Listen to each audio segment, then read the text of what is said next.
بسم اللہ الرحمن الرحیم۔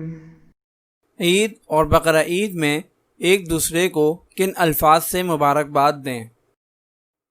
ابن عمر الانصاری ذکر کرتے ہیں کہ وہ عید کے دن حضرت واصلہ رضی اللہ تعالی عنہ سے ملے تو میں نے ان کو کہا تقبل اللہ منا و منکا، تو انہوں نے کہا تقبل اللہ منا و منکا۔ حضرت ابو امامہ باہیلی اور حضرت واصلہ بن الاسقا رضی اللہ تعالی عنہما تقبل اللہ منا و منکا کہا کرتے تھے۔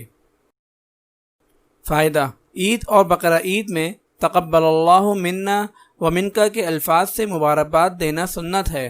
عید الفطر میں اس مبارکباد کا مطلب یہ ہے کہ اللہ تعالی ہمارے اور آپ کے روزے قبول فرمائے، اور بقرہ عید میں اس مبارکباد کا مطلب یہ ہے کہ اللہ تعالی آپ کی اور ہماری قربانی قبول فرمائے۔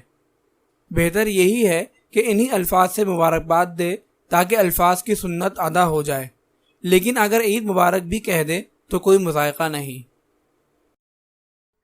اگر آپ اس صدقہ جاریہ میں شامل ہونا چاہتے ہیں تو چینل کو سبسکرائب کریں اور لائک اور شیئر کرنا نہ بھولیں۔ جزاک اللہ خیرا۔